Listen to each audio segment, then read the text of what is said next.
國際上近來看，羅西亞是擱再對烏克蘭發動空襲，造成超過10個人死亡，50個人受傷。另外，在這屆空襲當中，有一粒飛彈落在咧波蘭爆炸，引起北約注意，驚講這戰術範圍會愈來愈寬。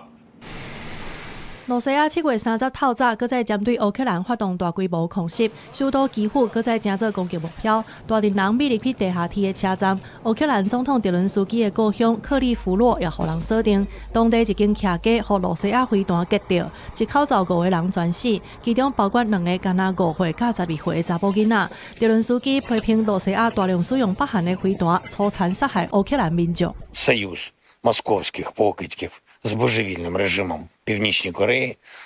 заради ракет, заради північно-корейського контингенту тут в Європі, на наших кордонах, заради вбивства наших українських дітей.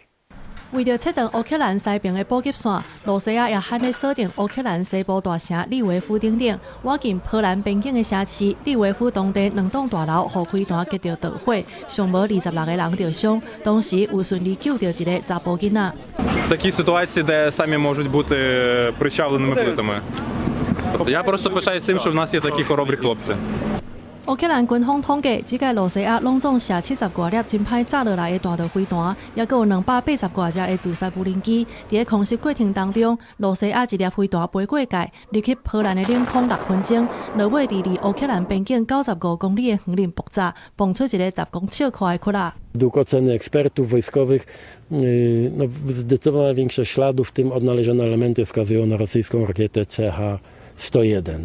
羅西亞繼續大規模空襲烏克蘭，主要的目的就是想要趁中東戰爭，西方軍援真無用，對烏克蘭造成大傷害。同時用大量真俗的無人機甲巡弋飛彈，甲烏克蘭高價值的防空火力撈了，也保護烏克蘭無人機侵入羅西亞的攻擊，甚至也當測試北約的底線。這個羅西亞飛彈在波蘭境內爆炸，是俄烏戰爭發生4個多月以來上侵入北約的軍事侵犯。同時也甲全歐洲證明羅西亞已經擴大對烏克蘭西部空襲的力頭，戰火失控拖去到東歐北約盟國的風險已經看現啊！而且隨時有可能因為電子的干擾，也是飛彈的故障，變作是正面的衝突。公司新聞，景元慶編譯。